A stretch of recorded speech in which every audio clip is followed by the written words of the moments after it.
Listo, salimos en vivo en 3 minutos.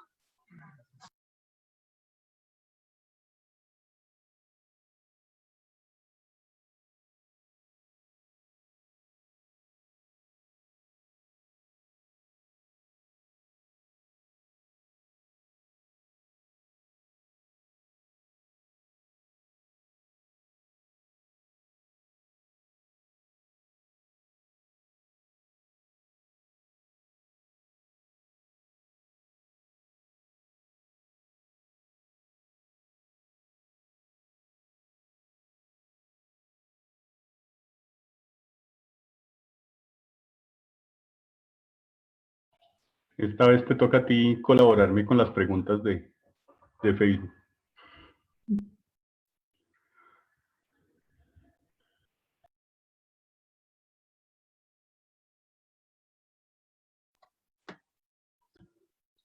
Buenas tardes, amigos del ciberespacio. Nuevamente aquí Asasak presente con sus charlas sabatinas y hoy tenemos un tema fascinante, el tema de la búsqueda de exoplanetas.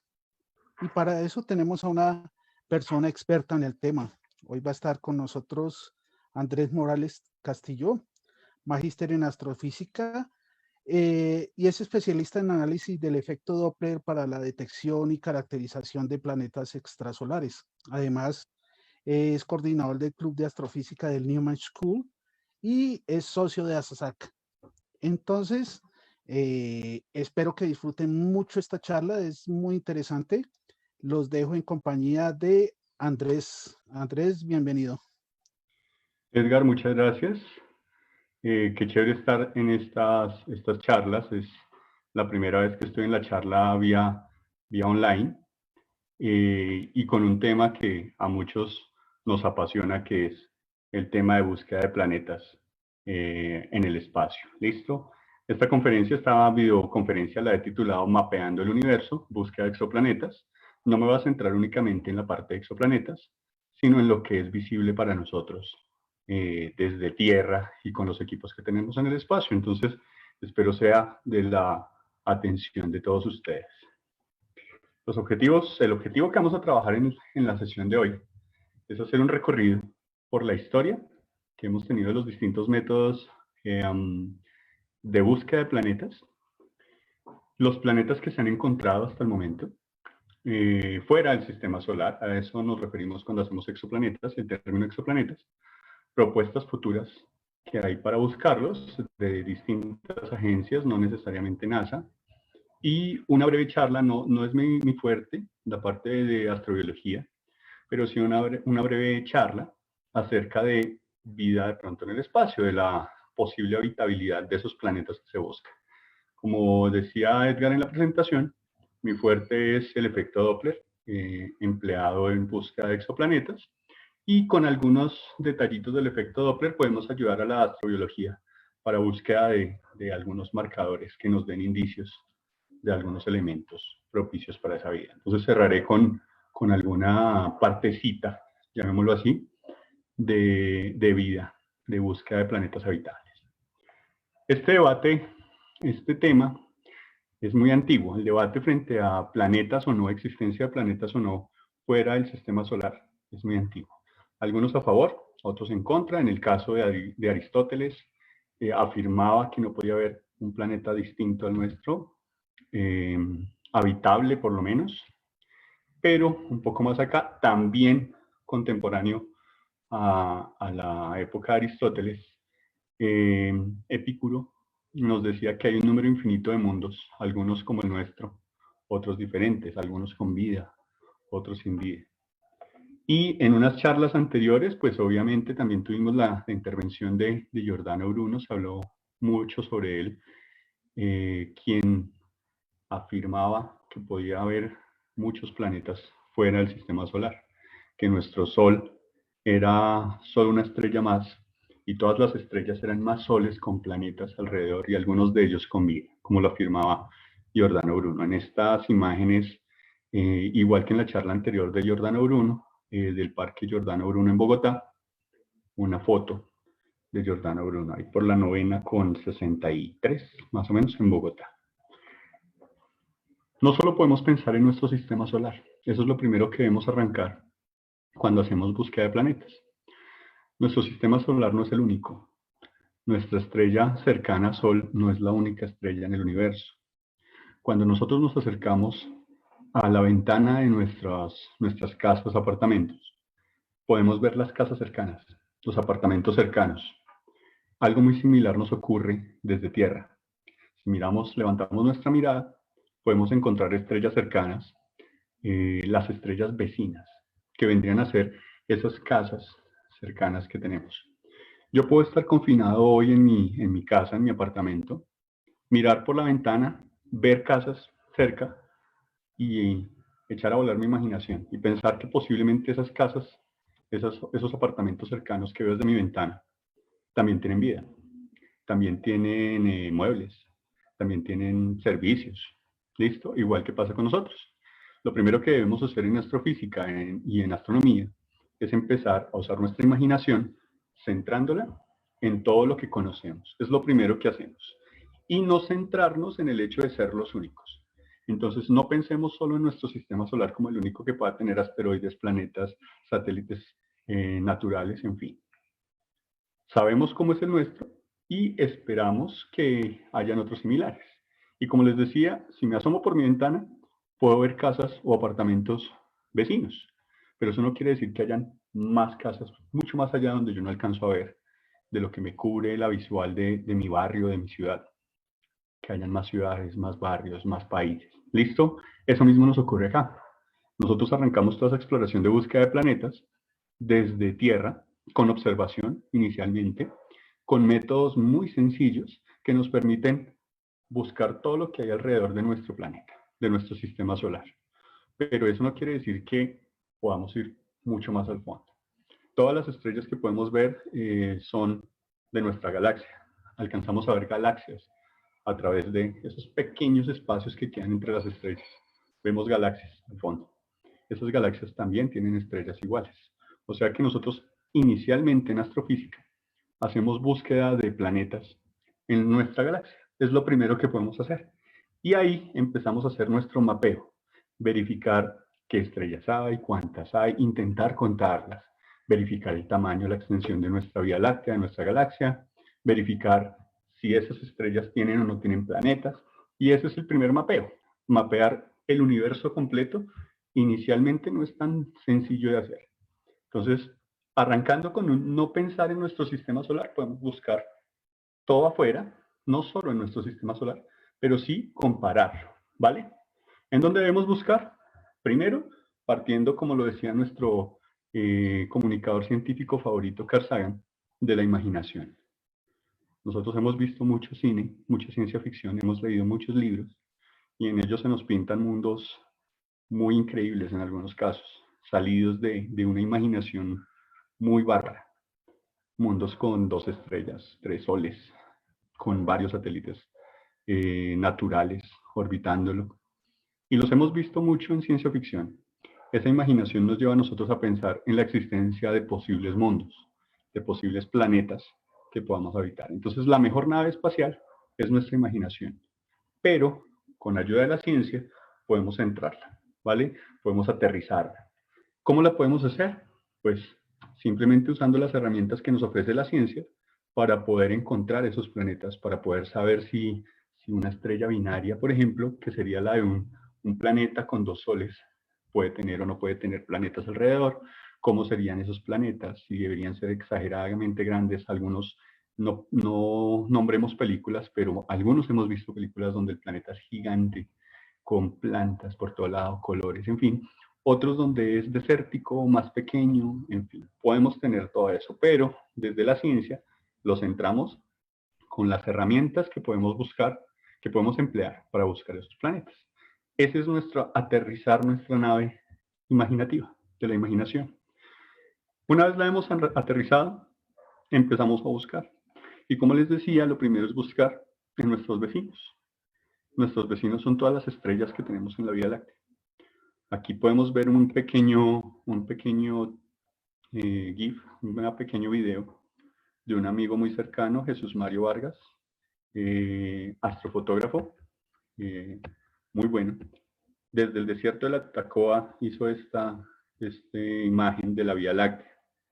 En esos punticos que vemos ahí, en esas estrellas, que en su mayoría pertenecen, algunos de esos punticos son galaxias similares a las nuestras, o el interior, alrededor, ya cuando miramos más hacia los extremos de la foto, hacia los exteriores de la foto. Pero la gran mayoría de esos punticos son estrellas similares a nuestro Sol, en donde podemos tener planetas. ¿Listo? Entonces, ¿en dónde buscamos inicialmente? Ahí, en lo que podemos ver en nuestra galaxia, en la Vía Láctea. Para empezar a buscar en la Vía Láctea, primero debemos conocerla, saber nuestra ubicación, saber de qué consta esa galaxia, saber cuál es su tamaño, en dónde estamos nosotros dentro de ella, qué estoy viendo en ese momento. Muchas de las técnicas de las que yo les voy a hablar, que parten de la observación, requieren mucho tiempo. Y como ustedes saben, nosotros viajamos alrededor del Sol, en el planeta, rotamos, nos trasladamos, tenemos movimientos de precesión, en fin. Así que no tenemos una visual de una misma estrella durante los 12 meses del año, nos cambia. Lo que nos obliga a determinar mucho tiempo para poderlas buscar. Nuestra galaxia tiene un diámetro aproximado de entre 1.5 y 2.3 millones de años luz. Más o menos entre 460 y 710 kiloparsecs. ¿Listo? El número estimado de estrellas, estimado entre 100 y 400 mil millones de estrellas. Y entre esas estrellas, nosotros debemos buscar esos planetas. ¿Vale? Hay algunas muy viejas que se formaron casi al mismo tiempo que nuestra galaxia, otras un poco más nuevas. Y ahí es donde debemos empezar a buscar, en todas esas estrellas. ¿Ok? ¿Y cuáles de esas estrellas pueden tener planetas? Pues en principio todas. Cuando una estrella se está formando, también se forma todo el material cósmico necesario para la formación de un planeta. Aquí en esta imagen vemos una nube molecular, muy bonita. En esas nubes moleculares nosotros encontramos todo lo que es el material cósmico para la creación de estrellas y de planetas. Y como les dije, las estrellas y los planetas se crean al mismo tiempo. Esta es la forma en la que nosotros podríamos desde la astrofísica, desde la astronomía, conocer la formación de una estrella. Tenemos esos núcleos densos de gas, polvo, que colapsan gravitacionalmente, se unen, se empiezan a hacer más densos, y de ellos, en el centro, en la parte más densa, donde se ha agrupado más ese gas, ese polvo, se genera la protoestrella. Alrededor de esas protoestrellas nos quedan unos pequeños rastros de gas y de polvo con los que podemos empezar a hacer la formación de nuestros planetas. Y en ellos, discos planetarios que podamos buscar, ¿vale?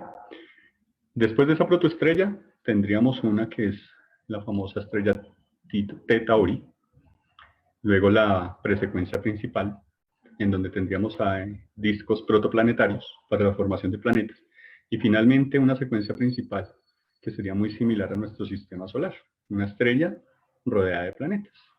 Debido a que todas las estrellas tienen una información similar, una cantidad de elementos iguales al momento de crearse, de ser formadas, nosotros podemos desde el inicio saber que prácticamente todas las estrellas pueden tener planetas orbitando a su alrededor.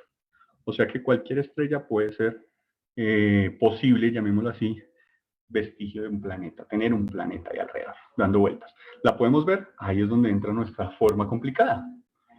Hemos fotografiado esos discos protoplanetarios donde se forman los planetas, pero para poderlo hacer, en ocasiones es necesario usar distintas técnicas. Aquí es donde entra toda la parte de física, astrofísica, para poder analizar esa información que llega de esos discos protoplanetarios, de esas fotografías, comillas fotografías, de esas imágenes que hacemos de esa formación de estrellas, de esa formación de planetas. En algunos casos es necesario apagar todo el centro, eclipsar, para poder hacer estudio de lo que ocurre alrededor. Por eso en algunos momentos, como pasa en esta parte de la imagen, en el centro de estas imágenes del disco protoplanetario, Beta Pictoris, está eclipsado. Aquí tenemos el centro apagado para poder hacer un análisis de lo que ocurre en sus extremos.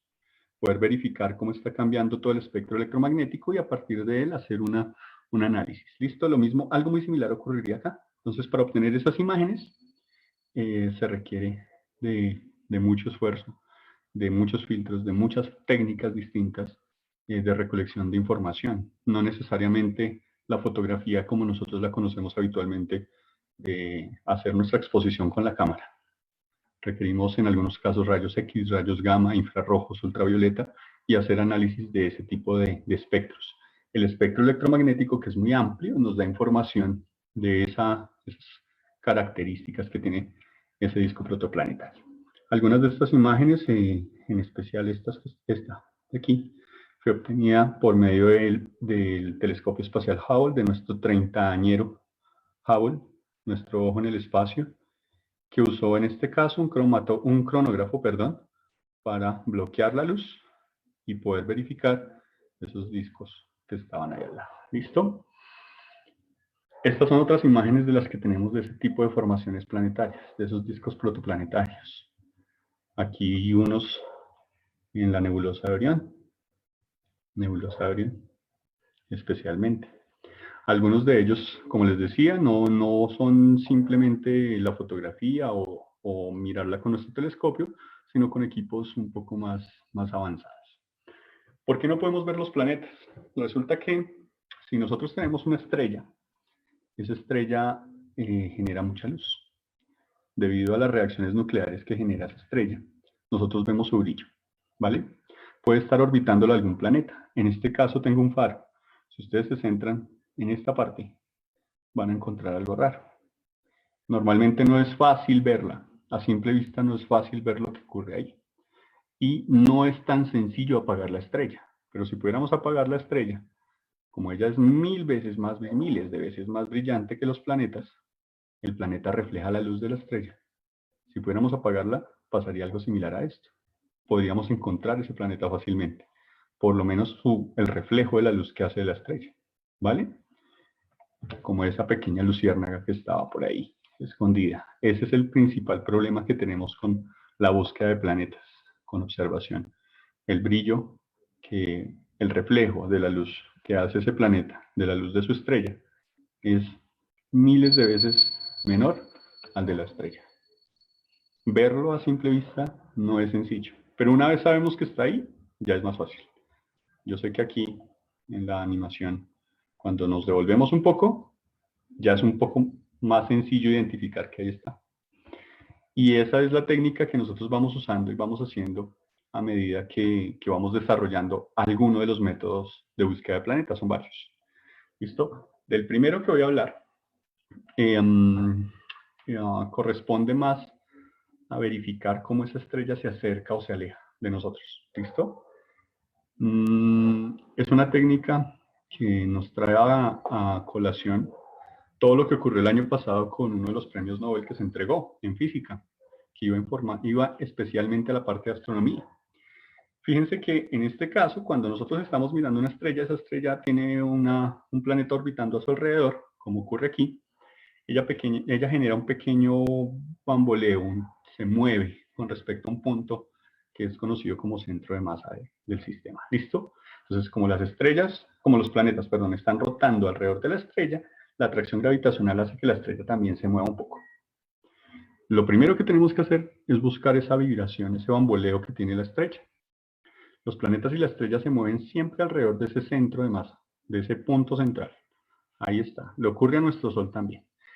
Ahora aquí viene una cosa que siempre va a ser, y se ha buscado la forma en uno de los métodos que voy a nombrar más adelante.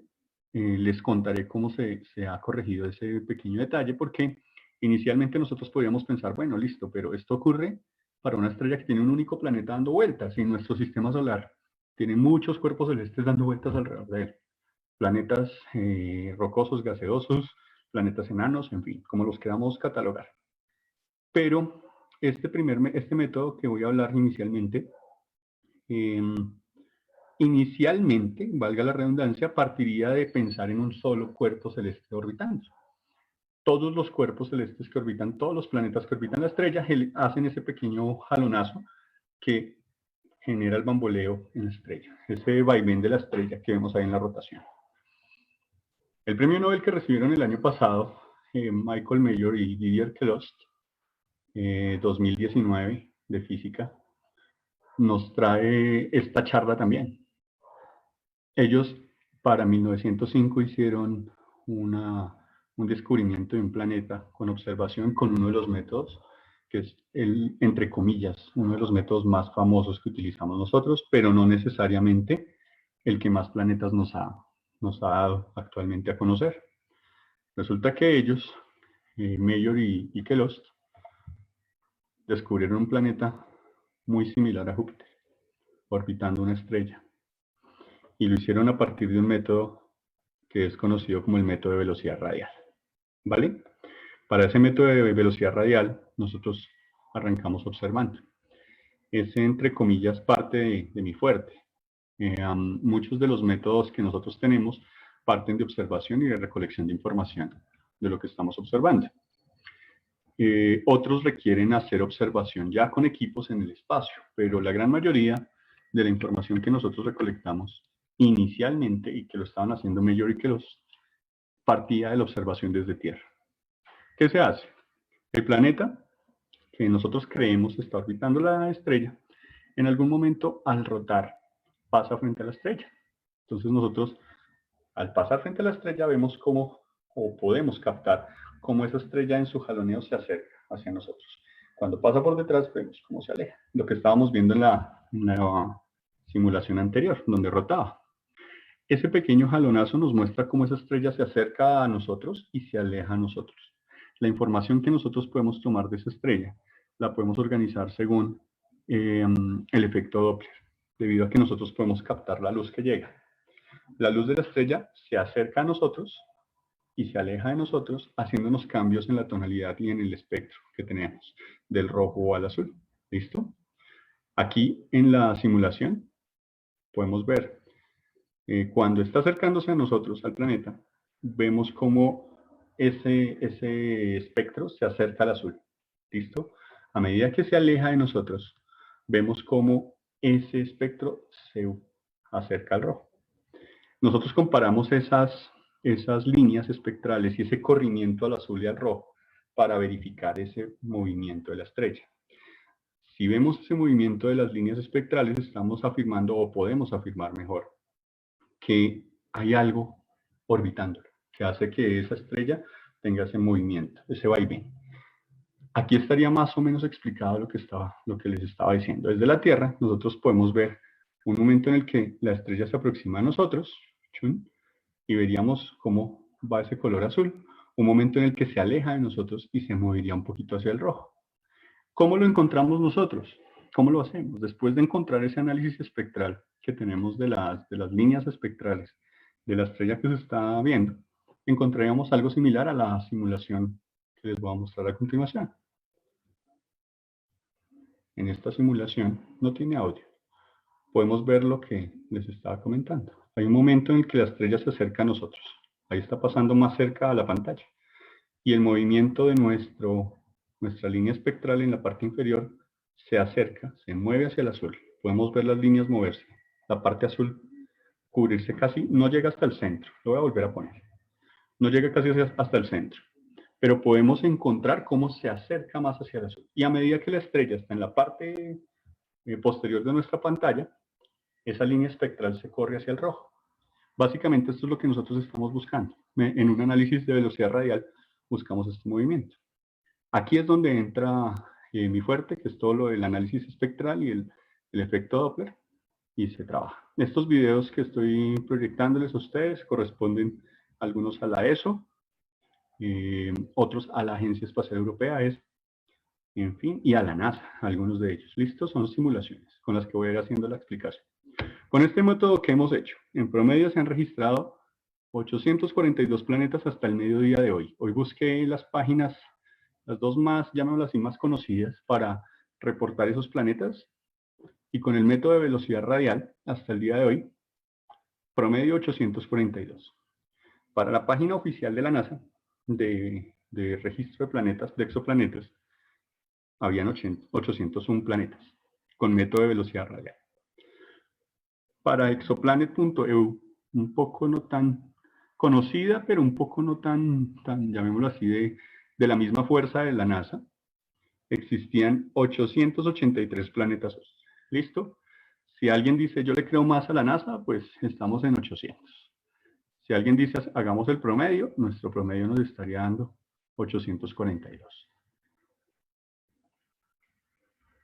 Lo hacemos desde tierra, como les decía, simplemente captamos la señal de luz, miramos el corrimiento, miramos las líneas de espectro, se hace el análisis de esa línea espectral, se verifica desde distintos puntos qué está ocurriendo con él, con esas líneas, y a partir de ese movimiento, pues ya sabemos que hay algo orbitando, algún planeta orbitando esa estrella. El método ha tenido una alta tasa de éxito, fíjense, 842 planetas promedio, 800 alrededor para los escépticos que dicen solo le quedó a la NASA, es una tasa de éxito alta. Nos sirve para verificar una cosa, planetas grandes. Ese bamboleo que les decía y les mostraba la estrella, ese movimiento en el que se acerca o se aleja la estrella, es mucho más notorio cuando un planeta es grande, debido a que hace una atracción gravitacional mayor. Luego, puedo ver cómo se mueve hacia el azul o hacia el rojo mucho más fácil. Un planeta pequeño casi no genera esa atracción gravitacional y es un método que no nos sirve para detectar planetas pequeños. Y si ustedes recuerdan un sistema solar como el nuestro, un sistema planetario, comparado con el nuestro, que es con el que estamos arrancando, consta de planetas pequeños y de planetas grandes. Entonces, nos sirve para encontrar planetas grandes. Nos toca hacerle adaptaciones. Y esas adaptaciones se le han hecho con el paso de los años. Fue el método con el que empezó, que los mayors empezaron ellos. Y resulta que es el método que manejamos desde acá, desde Tierra en observación. Ahí podemos ver uno de los observatorios de Chile, de la ESO, en La Silla, que también hace ese tipo de análisis. La detección se hace con telescopios desde Tierra. Nosotros podemos capturar esa luz con el telescopio de Tierra. Hay más de una docena de proyectos dedicados a este tipo de detección de planetas, a este método. La técnica proporciona datos también de la composición del planeta. Me devuelvo acá un momentico y les muestro una cosa.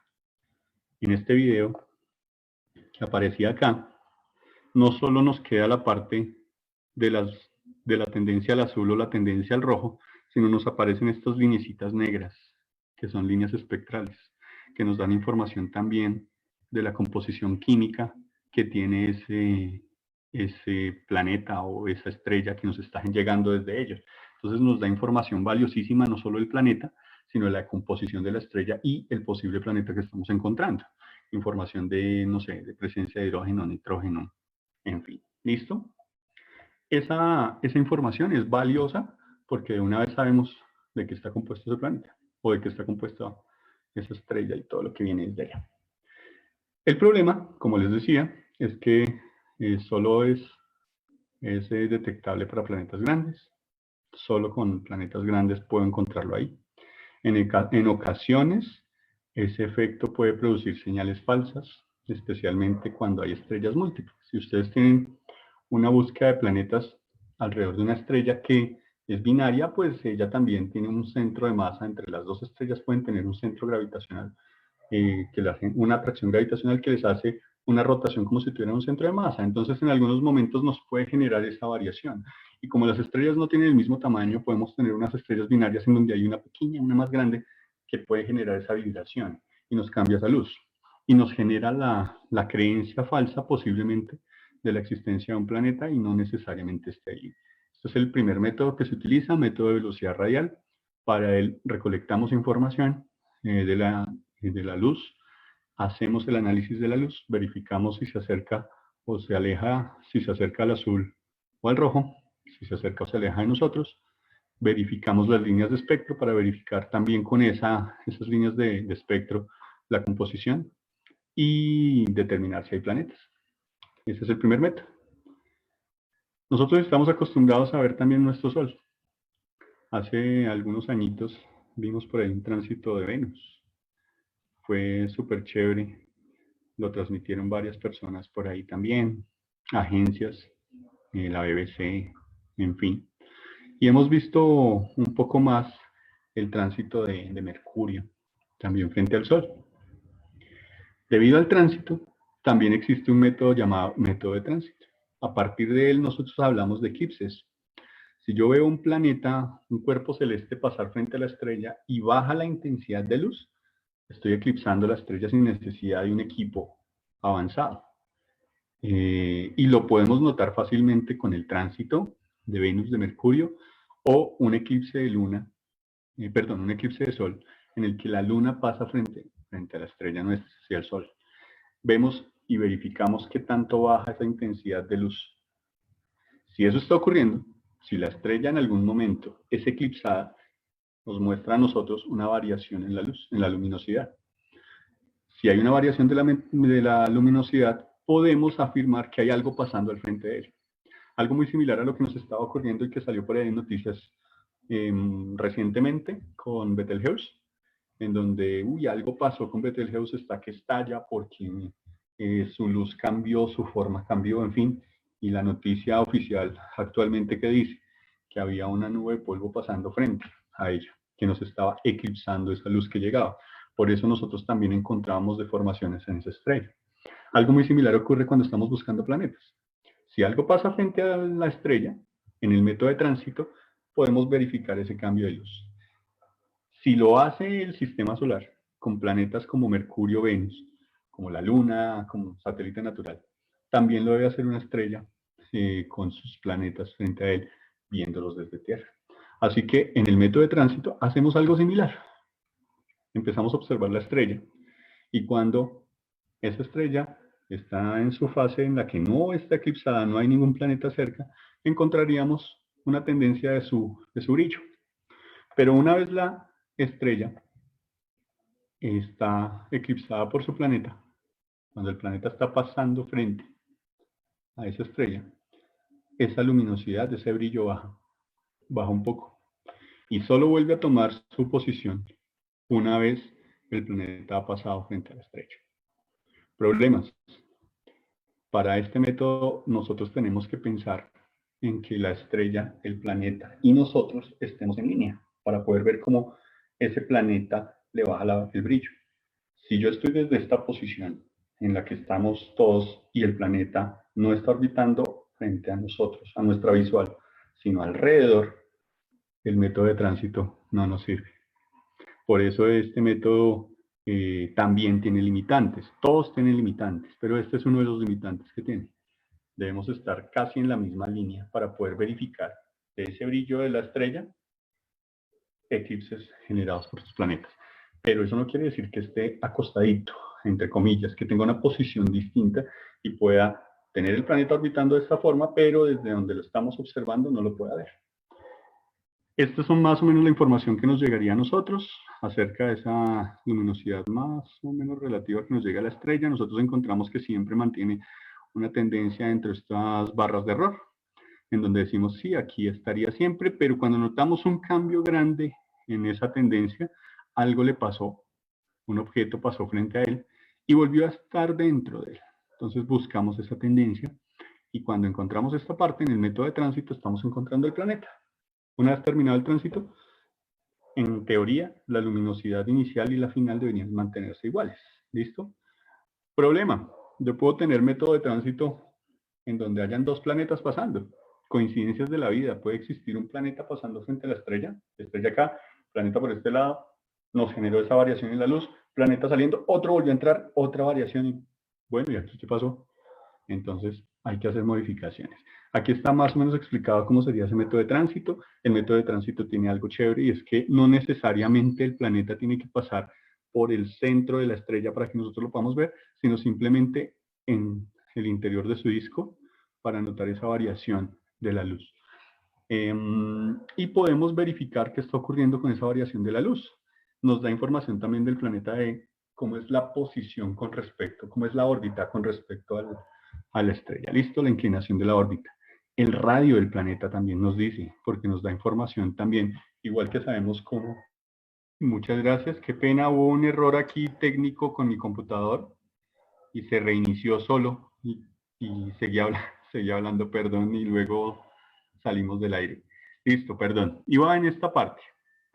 Espero sigan ahí atentos también y retomo con lo que estábamos hablando. Estaba sobre el método de tránsito, en donde estábamos hablando acerca de cómo se eclipsa una estrella a partir de un planeta que pasa frente a él, cómo la observamos y registramos su luminosidad antes, durante el cambio de luminosidad del tránsito del planeta y después de terminado su tránsito. Y les estaba diciendo que nos daba una información con la que podemos determinar la inclinación de la órbita, el radio del planeta, el radio de la estrella. Limitaciones requiere mucha precisión fotométrica.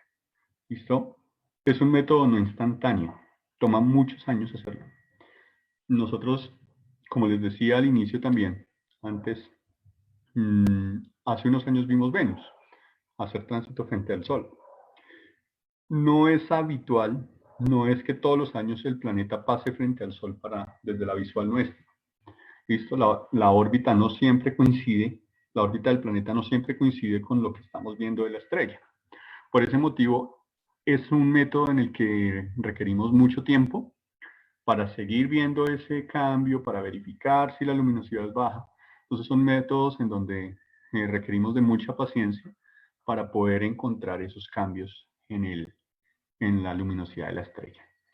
Y puede generar incertidumbre, ¿listo? Porque como les comentaba, puede que haya alguna, no sé, alguna nube de polvo que esté pasando entre nosotros y la estrella que estamos verificando y la podemos confundir también con un planeta que orbita. Pueden ser dos planetas los que por pura coincidencia puedan tener órbitas similares y nos generen ese cambio.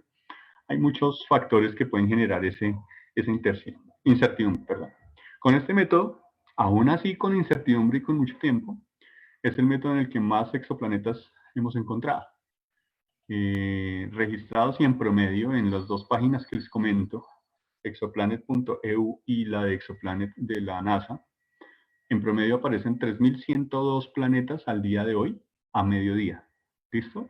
A las 12 de mediodía, Colombia, se verificaron estas dos páginas y nos aparecían 3.161 por el lado de la NASA y 3.043 por el lado de Exoplanet.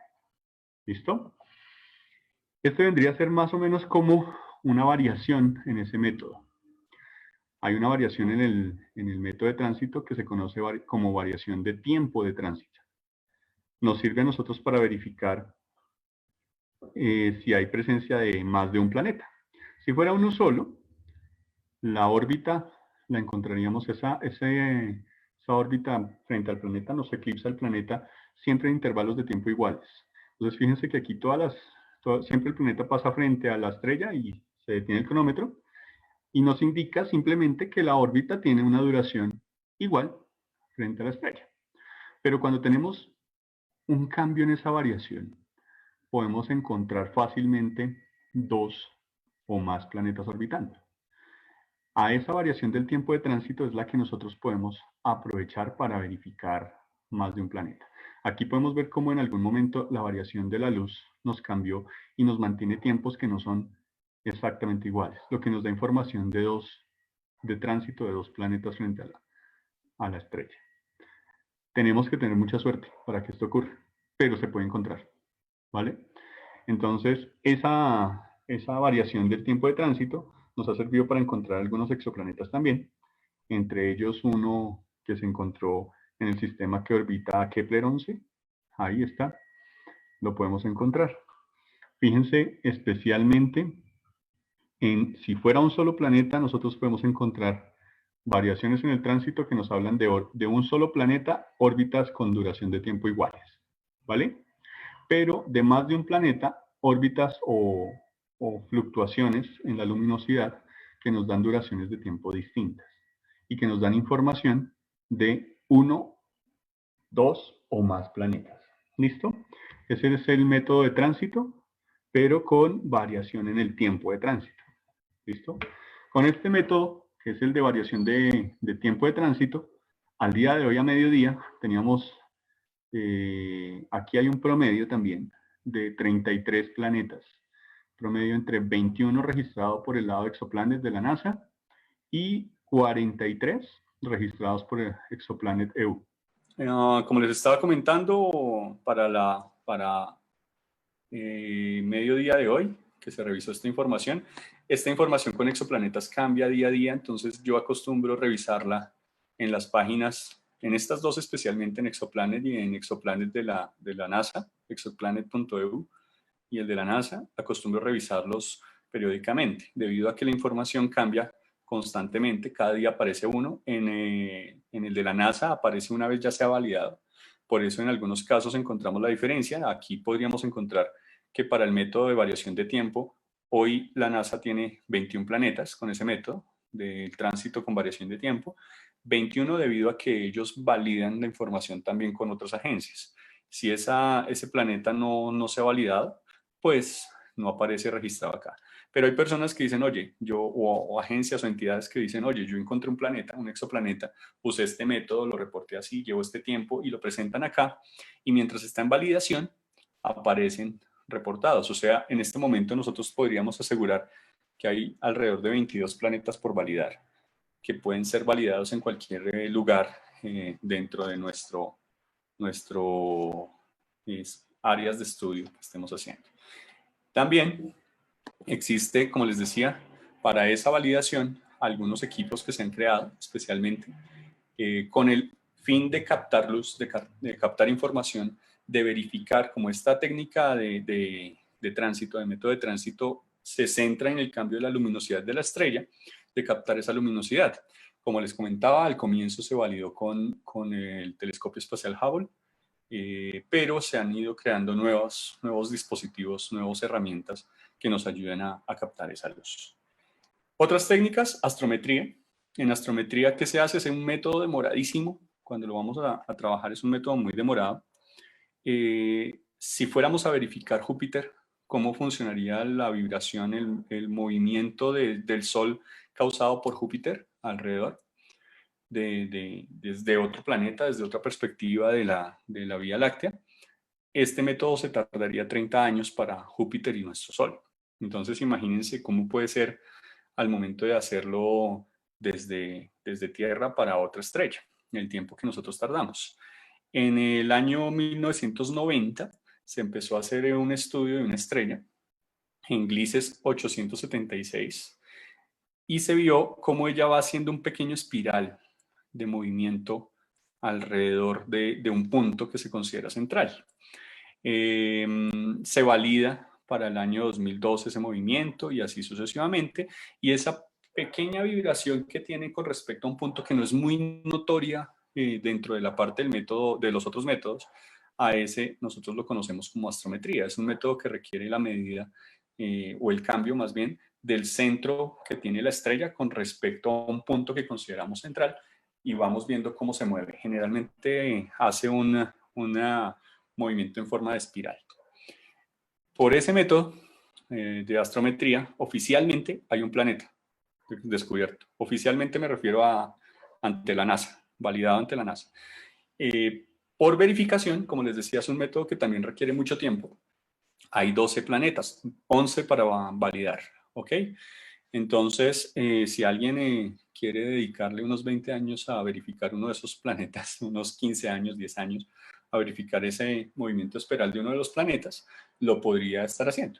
Hay constantemente bases de datos que salen, en especial de la ESO, que se encargan de enviarnos esas bases de datos para que nosotros le hagamos el análisis. Y fácilmente con ellas, sé que existen algunas instituciones que hacen ese análisis para validar, oiga, aquí como que hubo un error, verifiquemos esto, y vuelven a mirar y contrastan con otras bases de datos de otros observatorios. Hace unos días hay colegios de bachillerato internacional especialmente que se centran en todo lo que es matemáticas, ciencias, y tienen que al finalizar su programa presentar monografías o investigaciones internas.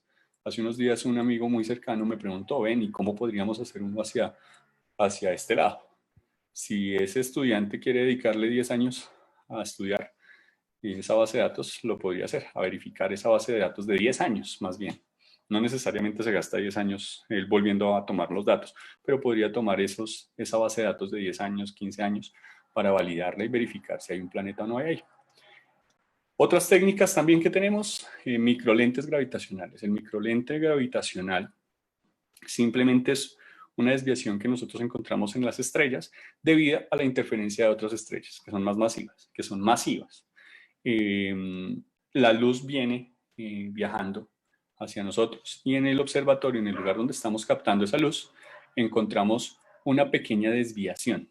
Y adicional, nosotros podemos ver que cada que ella sea, llamémoslo así, una estrella eclipsada por otra, vemos cómo se aumenta esa variación esa amplificación de la luz que está llegando, del brillo que nos está llegando a ella, debido a que tenemos una luz frente a otra.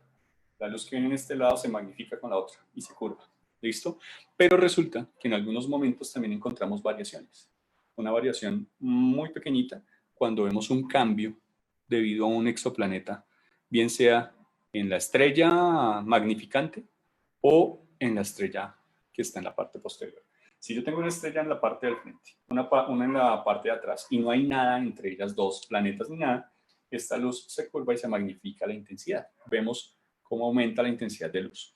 Pero si la estrella que está al frente tiene un planeta, ella va a bajar su variación de luz y yo voy a notar cómo cambia en esa curvatura del cambio de la luz y la podríamos ver aquí en esta parte hay un pequeño pico en donde al ampliarlo un poco podemos encontrar una variación en la intensidad de la luz. ¿Por qué se presenta esos piquitos? Ese estudio que hacemos simplemente se encontraría debido a que hay un planeta orbitando la estrella que nos sirve a nosotros como lente. Esa es nuestra estrella lente. Este es un método que nos sirve para encontrar planetas en estrellas que están en medio, llamémoslo así, de la visual de otras, que podemos encontrar en algunos momentos una estrella que nos genera un eclipse magnificante de la luz. Ese es el de microlentes gravitacionales. Con el de microlentes gravitacionales, al día de hoy hay 89 planetas en Exoplanet de NASA y 120 en Exoplanet de U. O sea, aproximadamente tenemos 40, casi 39 planetas por verificar. Esta es una gráfica, un diagrama que compara nuestro sistema solar con algunos sistemas planetarios de los que hemos encontrado. No todos, pero con algunos, con los más, llamémoslo así, conocidos y los primeritos que se encontraron. Si revisamos la parte inferior, aquí estaría nuestro sistema solar, este sería el Sol, y los 4 planetas más grandes. Entonces tendríamos Júpiter, Saturno, Urano y Neptuno. Esta sería la escala que tendríamos de ese sistema solar. En los sistemas, esto es usando los planetas grandes, comparando planetas grandes, o sea, el método de tránsito, no tanto el de tiempo, cambio de tiempo, y el de velocidad radial, que son los que nos ayudan a encontrar planetas grandes, o con los que hemos encontrado planetas grandes. Si comparamos el tamaño que tenemos del sistema solar nuestro con sistemas solares, por ejemplo, o planetarios más bien, encontrados en Beta Pic, por ejemplo, o unos por acá, podemos encontrar esas distancias. Hay algunos en donde podemos encontrar planetas del tamaño de Júpiter, Saturno, Urano, más o menos en las mismas posiciones que tendría nuestro sistema solar para las órbitas, y otros donde están mucho más alejados de Plutón, de Haumea, Makemake, en fin, ¿listo? Nos sirve para encontrar, y esto depende también del tamaño de la estrella, ¿no? Nos sirve para encontrar planetas, y aquí entraría una parte bonita que sería todo lo de astrobiología. Encontrar si esos planetas están en zonas habitables o no, en franjas en donde es probable o es posible más bien encontrar el agua en estado líquido. Como les decía, sí se han encontrado planetas con agua, pero pues si está en estado líquido ya dependería de la posición que tenemos con respecto a la estrella, a la zona de habitabilidad. Las misiones Exoplanet que tenemos de búsqueda de exoplanetas, si se dan cuenta, pues obviamente siempre la NASA manda la parada con sus misiones. Algunas de estas misiones han cambiado, les han hecho algunas modificaciones o las están ya pensando quitar para modificarla por otra. Y las misiones que hace la Agencia Espacial Europea, de las que les voy a mostrar ahorita un videito bonito de Gaia, que es encargado, como les decía, esta charla es mapeando el universo, no necesariamente es buscar exoplanetas, pero sí necesitamos conocer cuántas estrellas tenemos y todo. Gaia nos ha ayudado mucho en esa parte para que lo verifiquemos. Acá lo mismo, pero pues la información no se ve muy clara, perdón aquí, pero es comparativo más o menos como por el año de lanzamiento de cada uno de ellos y lo que se tiene propuesto para el lanzamiento de cada uno de ellos, ¿ok? La Agencia Espacial, como les decía, europea, se encarga mucho de sondas, de todo lo que es exploración. Hace algunos años estuvieron haciendo todo lo que eran satélites naturales de Saturno y de Júpiter en su investigación, Io, Europa especialmente. Y hacen en su comité científico un desarrollo, llamémoslo así, de sondas y de equipos de investigación en el espacio muy bonito. La Agencia Espacial Europea, a diferencia de la NASA, no cuenta con la misma, llamémoslo así, publicidad que hace la NASA. Entonces, todo lo que hace, lo hace, llamémoslo así, de manera más, en menor cantidad. No las mismas misiones como las que está sacando la NASA constantemente, que tiene un poco más de recursos, pero lo hace con objetivos y conjuntos para toda la comunidad científica y hace algunos de sus lanzamientos conjuntos con la NASA. Aquí están dos personas, el director de Ciencias y Exploración Robótica, el doctor Álvaro Jiménez Cañete, quien se encarga de validar todo este tipo de información, y el que propone la creación de Gaia, que es el doctor Michel Perryman, que es el científico que propone el proyecto. No estuvo en la totalidad del proyecto, pero propone y dice, oiga, esto lo podemos hacer así, montemos cámaras de esta forma, captemos la luz de esta forma y crea la sonda Gaia. La sonda Gaia tiene un objetivo bonito, y es este. La sonda Gaia no solo buscaba planetas, no solo recolecta información de los planetas. La sonda Gaia sale y dependiendo de la forma hacia la que esté mirando, recolecta luz de la información de nuestra galaxia, de nuestra Vía Láctea. Y durante algunos años estuvo recolectando esa información. Algunos años no, en realidad algunos meses estuvo capturando esta información y nos dio a conocer la primera imagen, llamémoslo así, no la primera, una de las imágenes más reales que tenemos actualmente de cómo es nuestra Vía Láctea. Esto lo hizo con un periodo más o menos de 16 meses, 18 meses, y nos dio esta imagen. Es la imagen que tenemos actualmente de nuestra Vía Láctea. La mapeó completa, nos dio zonas de esa imagen, nos dijo cuáles de ellas pertenecen a la Vía Láctea, cuáles de ellas son cúmulos abiertos, cúmulos cerrados, cuáles de esas son nebulosas, cuáles de esas no pertenecen a la Vía Láctea y son galaxias, hacia dónde mirar cuando estamos buscando planetas, en dónde hay estrellas enanas blancas, no sé, rojas, lo que sea, y nos dio toda la información. Con esa información tenemos nuestro primer mapa de la Vía Láctea más cercana, ¿vale? Recuerden que también los mapas van cambiando. Si nosotros miramos esto con la historia, en historia la navegación que hacíamos marítima era la que nos daba la idea de los mapas del planeta Tierra. Y a medida que nosotros íbamos ampliando nuestros métodos de transporte, nuestras formas de cartografiar, teníamos mapas mucho mejores. Antes de este teníamos alguna imagen más o menos de cómo era nuestra Vía Láctea. Este es el más reciente que tenemos. Posiblemente alguna persona tenga en mente hacer algún equipo que modifique a Gaia y que haga algunos cambios de esa información y nos dé un mapa mucho más completo. El más completo hasta el momento, que esa es una frase muy ciencia. Cualquier persona de ciencia sabe que esto es hasta donde lo conocemos en este instante. Hasta el momento el más completo es este, el que nos ha presentado Gaia, que pertenece a la Agencia Espacial Europea. Aquí algunos de los centros que se encargan de hacer la investigación de planetas. Abajo yo me doy mis 5 segunditos de fama cuando hacía trabajos con exploración y efecto Doppler con el doctor Álvaro Jiménez para la ESA. Aquí está ALMA, que es un conjunto de radiotelescopios y telescopios que capturan esa información para poder organizar búsqueda de exoplanetas, búsqueda de información. Lo mismo en Paranal, la plataforma BLT de Paranal. Estas pertenecen al Observatorio Sur. El extremadamente grande telescopio, el ELT, de la Agencia Espacial también, de observatorio. ¿Qué podemos saber? ¿Hay algo de vida fuera de la Tierra? Pues sí, sí hay vida fuera de la Tierra. Constantemente nos mandan saludos desde fuera de la Tierra. Los astronautas están fuera de la Tierra.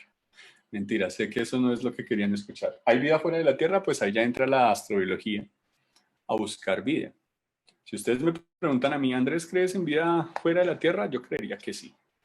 ¿La hemos encontrado? Pues ahí es donde está nuestro reto en astrofísica y astronomía.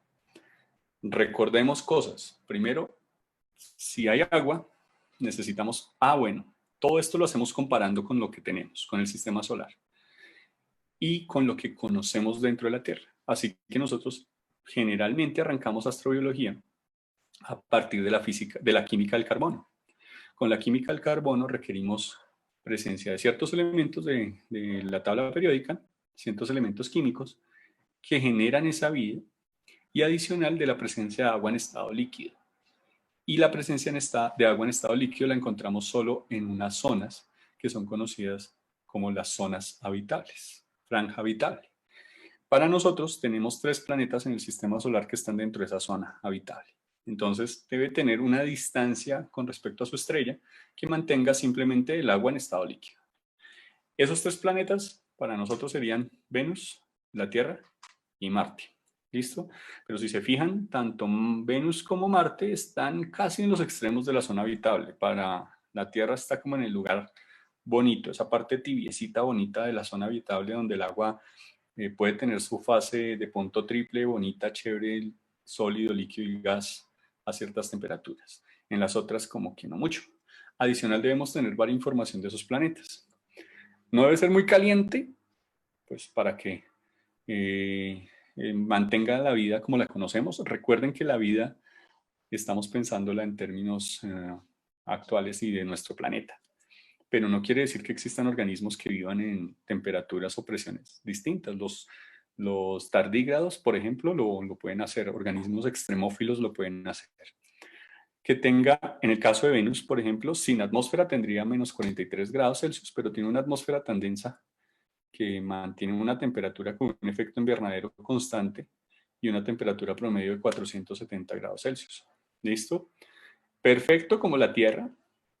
Esta no es una imagen de la Tierra, es una representación artística de un planeta que podría ser habitable, que sin atmósfera tendría una temperatura de 17 grados Celsius, pero con nuestra atmósfera sube y se calienta un poco hasta mantenernos una temperatura promedio de 15 grados, 16 grados, y no tan frío, que sin atmósfera Marte tendría 55 grados negativo, con su atmósfera 50 grados negativo. Esto si nosotros quisiéramos habitarlo como seres humanos.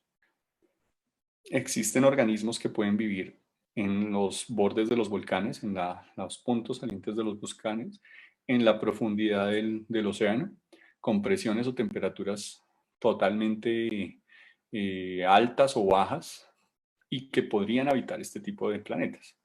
Entonces, si lo queremos mirar para una condición más el gato, el perro, el humano, buscar algo que se parezca mucho a una temperatura cercana a la Tierra, una masa del planeta cercano al de la Tierra para que la gravedad no nos afecte, para que no haga tan pesada esa atmósfera encima nuestro, no aumente la presión atmosférica y nos mantengamos bien. Que sirva para guardar ese calorcito bonito de la estrella y que pueda mantener el agua en estado líquido. Adicional, pues no debe ser muy grande. Si es más de 10 veces la masa de la Tierra, pues no nos sirve. Ni muy pequeño. Si es pequeño, la gravedad no es suficiente para mantener la atmósfera y el planeta pues se enfría mucho. Y adicional, pues nos obligaría a crear otro tipo de dispositivos raros. Planeta habitable que se parezca a la Tierra más o menos por ese lado. Entonces, aquí ya tendríamos unos con atmósfera muy densa, si son muy masivos, y si son menos masivos, pues unos con atmósfera limitada o sin atmósfera. Adicional, se buscan bioseñales. Si nosotros buscamos en el sistema solar, el único planeta que tiene presencia de bioseñales es la Tierra. ¿Cuáles son las bioseñales? Encontrar presencia, en el caso de la imagen que se ve aquí, presencia de organismos vivos, plantas, por ejemplo, que las podemos ver desde Tierra cuando nos envían imágenes desde la Estación Espacial Internacional.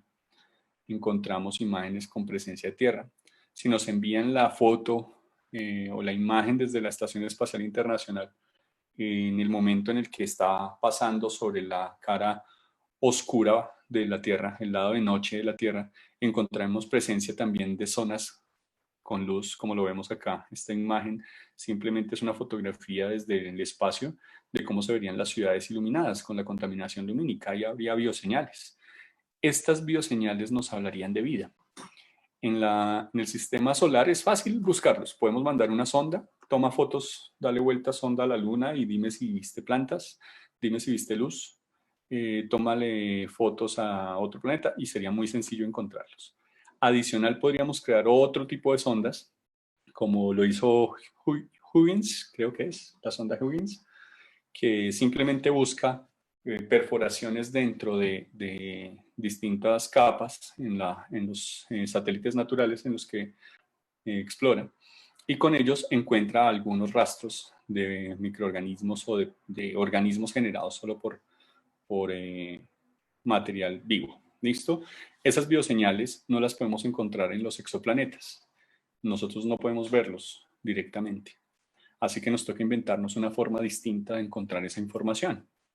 Y esa también posición que tenemos de los planetas frente a la zona habitable nos da variaciones del espectro electromagnético, de la temperatura a la que está llegando, y nos generaría a nosotros distintos tipos de bioseñales. La Tierra está a cierta distancia de la estrella Sol, tal que hace que la fotosíntesis nos genere a nosotros un color verde.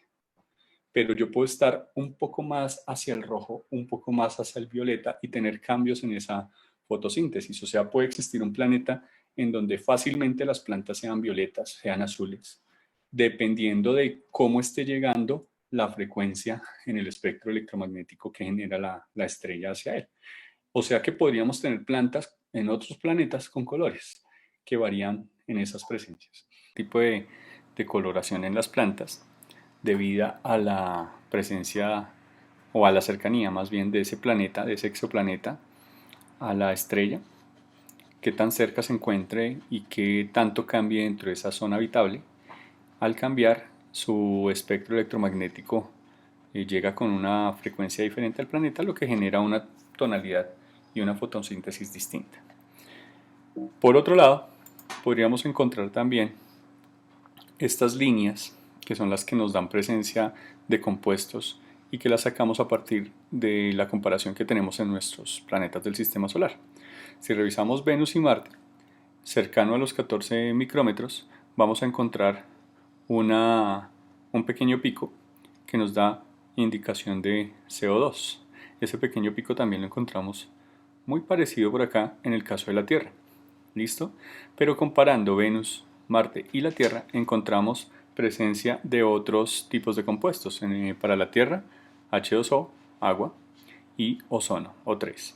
Este ozono nos da información acerca de la presencia de oxígeno, porque recordemos que el ozono solo se presenta cuando el oxígeno se encuentra a presiones muy bajas. Por eso lo encontramos en la atmósfera de nuestro planeta.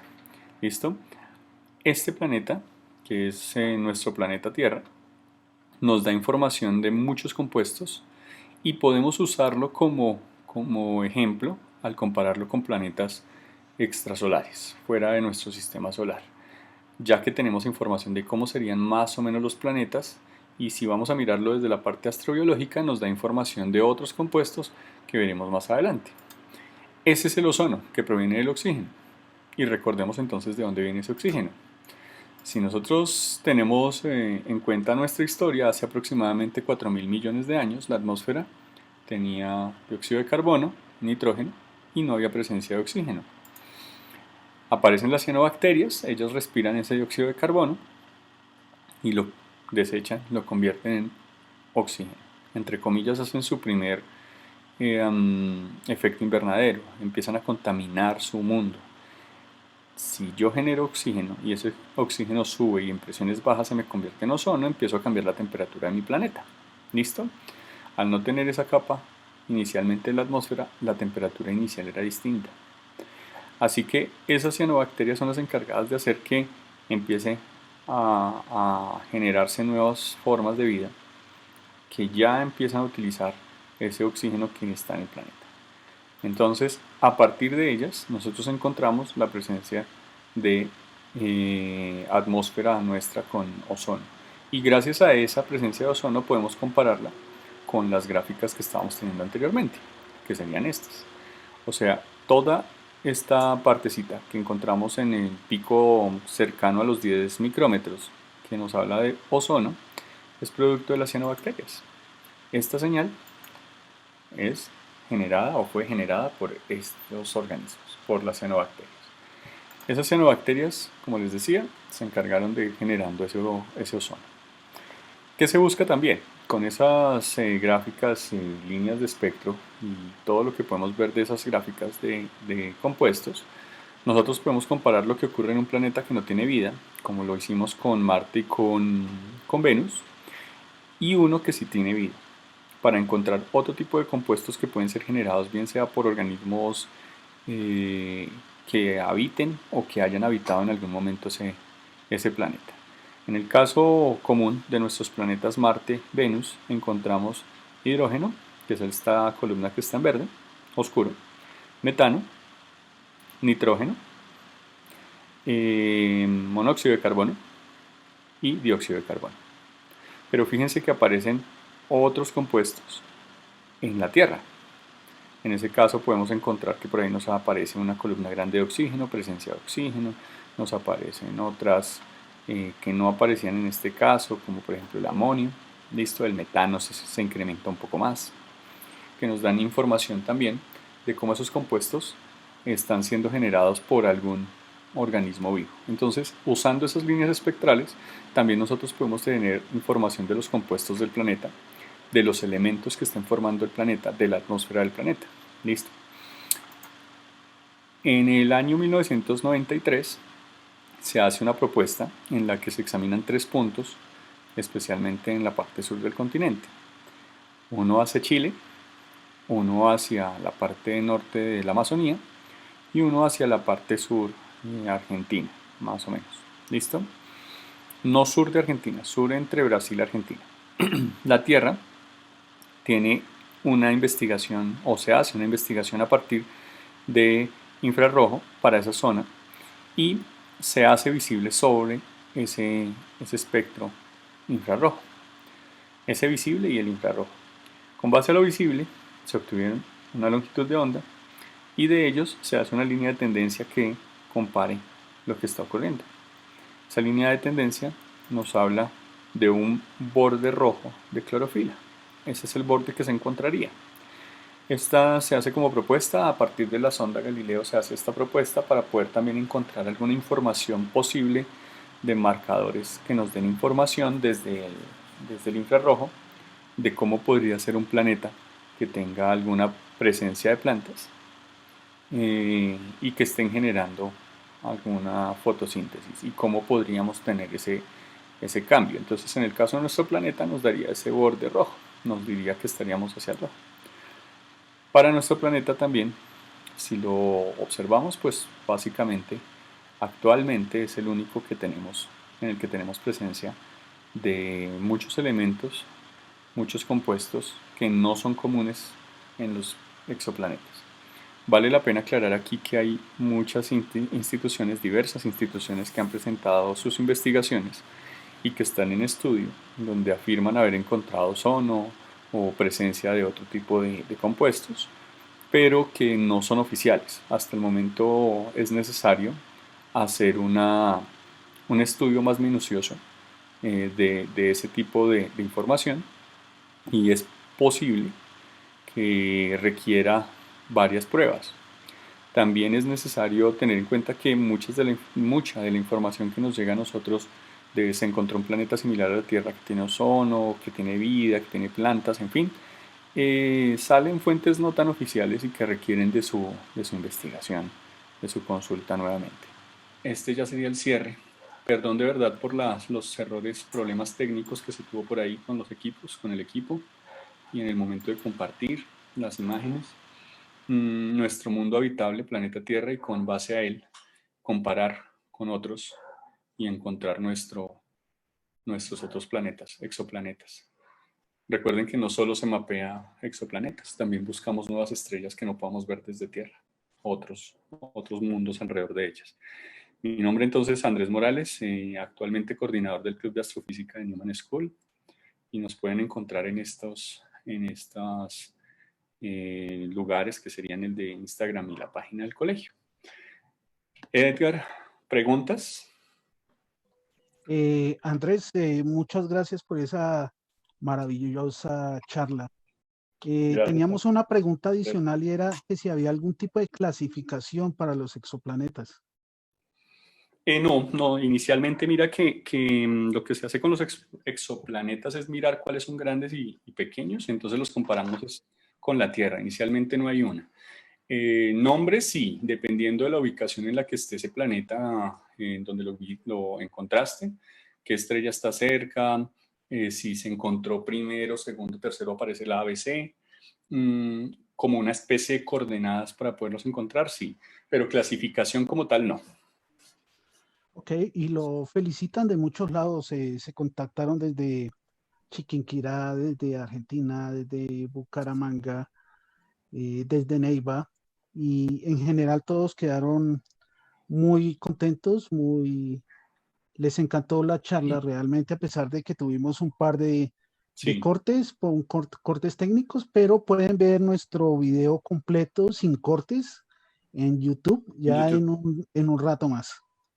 Entonces, si tienes algo más que agregar, Andrés. Sí, por acá tengo una preguntita que me llega aparte que dice, si envían una nave espacial a un exoplaneta y el capitán de vuelo tuviera que navegar en modo manual con mapas, ¿cómo se orientaría en el espacio? Esa es una pregunta interesante. Es más, estaba viendo hace unos días una película, no recuerdo qué película era, en donde dan unas coordenadas para Júpiter. Entonces, Star Trek. En una parte de Star Trek dan unas coordenadas para Júpiter. Precisamente parte de lo que hace Gaia inicialmente de la Agencia Espacial Europea es mapear para a partir de él dar distancias en parsecs o en kiloparsecs, que son distancias astronómicas, con respecto a nuestro Sol. Y a partir de él tener en cuenta una rotación. Entonces se está verificando constantemente cómo va nuestra Vía Láctea moviéndose y ese movimiento nos da posiciones, puede ser en el sentido de las manecillas del reloj y las distancias con respecto al Sol. Si yo enviara una nave hacia un planeta, no sé, X, se me ocurre ahorita una estrella próxima a Centauri, necesito conocer también que mi Sol no está quieto, que mi estrella se está moviendo y que esa también. Y empezamos asumiendo que las dos se están moviendo en direcciones similares con el movimiento de la Vía Láctea. Por ende, solo puedo mantener constante la distancia en parsecs y kiloparsecs con respecto a nuestro Sol. También con años luz, si lo queremos trabajar por ese lado. ¿Listo? Esa sería la primera parte. Si voy a meterme un poco más hacia el centro o voy a salir de la Vía Láctea, ahí también tengo que tener en cuenta los puntos de rotación de la Vía Láctea. Pero como les comento, inicialmente el objetivo es generar un mapa para con ese mapa trazar un sistema de coordenadas espaciales. Es muy fácil para nosotros ubicarnos dentro del sistema solar, pero considerando que nos movemos alrededor del Sol y conociendo las órbitas, lo primero que debemos hacer para poder movernos hacia otro planeta, si lo quisiéramos hacer, es conocer esas órbitas de esas estrellas con respecto al centro de la galaxia y con respecto a nuestro Sol. Entre comillas, lo mismo que hace la señal de teléfono triangular. Centro, sé que está rotando con respecto a él. Sol, sé que me estoy separando con respecto a él y me podría ubicar. Esa sería una forma que se ha propuesto para lograrlo, para hacerlo. Muy de ciencia ficción, muy ideal, pero se ha intentado hacer por ese lado. Listo. Esa era como para la otra pregunta que me están pasando acá por otro lado, por otro medio. Edgar, de verdad, y para todos, muchas gracias por haberme acompañado. Muchas, de verdad, de corazón, excusas. He venido acompañando varias charlas y hoy el computador falló varias veces. Pude hacer el cambio acá. Espero en otra oportunidad poderlos acompañar también en otra charla y como les decía, pues ahí están algunas de las redes por donde nos pueden contactar en caso de que tengan alguna inquietud o también por medio, al ser miembros de ASASAC, por medio de las redes sociales de ASASAC o de la página de ASASAC pueden hacer alguna consulta. Nos dice Germán García, ¿se han encontrado muchos exoplanetas fuera de la Vía Láctea? No, inicialmente, Germán, no hemos encontrado planetas fuera de la Vía Láctea porque, como les decía, inicialmente buscamos en las estrellas cercanas. La gran mayoría de las que se buscan, de todas las respuestas que tenemos a si existe o no planetas, están dentro de nuestra Vía Láctea. Sabemos que hay exoplanetas alrededor de todas las estrellas y estrellas alrededor de galaxias que no sean la nuestra. Entonces pensaríamos que debe haberlo, obviamente, pero hasta el momento no. Todas han sido dentro de nuestra Vía Láctea, que es donde se ha iniciado ese sondeo, esa búsqueda. También nos pregunta Ea Padilla que si hay agua en los exoplanetas. Sí, también se ha encontrado presencia de agua, especialmente, igual que ocurre con nuestro sistema solar, encontramos planetas que tienen casquetes con presencia de agua. Ahora que logre migrar aquí un momentico la información y reanude la presentación que tengo, les puedo mostrar la forma en la que se encuentra esa presencia de agua, que también la hacemos a partir de la información que se recolecta mediante el espectro y las líneas de espectro que se recolectan de cada uno de los planetas. Entonces, sí se ha encontrado presencia de agua. No puedo afirmar y no podemos afirmar aún que la podemos fotografiar el planeta y saber si está en estado líquido o algo por el estilo, pero sí se ha hecho presencia de agua dentro de las líneas de espectro que se ha encontrado para los elementos. Ok, y preguntaban que cuál sería el exoplaneta más lejano que se ha encontrado.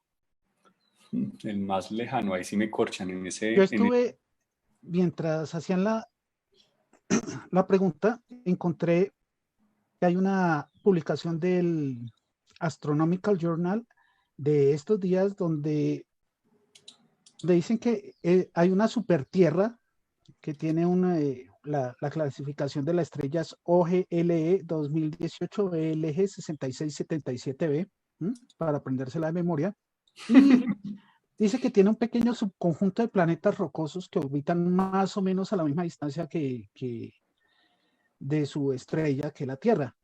Sí. Por lo que recibiría la cantidad justa de calor, ¿sí? Sí. Lo que pasa es que está en el bulbo, cerca al bulbo ya de nuestra Vía Láctea, entonces se calcula que está a unos 24.722 años. Ajá. Eso lo encontré en una publicación de ABC de esta semana precisamente. Sí. No, en la parte, yo sí la respuesta no la tendría de decir cuál es el más alejado que tenemos, pero sí hemos encontrado, sí se han hecho investigaciones en donde hay unos que tienen características similares a la Tierra y los encontramos pues en distintas distancias. Entonces, para tener la respuesta correcta, ahí sí aceptaría lo que estás contándonos, Edgar, en este momento. Muchas gracias y a todos ustedes, nuestros ciberamigos en este momento. Los esperamos el próximo sábado y esperemos que no tengamos ningún inconveniente. Hoy fue un caso particular. Sí, un caso particular, ¿verdad? En todo caso, muchas gracias por haber tenido paciencia con nosotros hoy y los esperamos el próximo sábado. Hasta pronto. Hasta pronto a todos.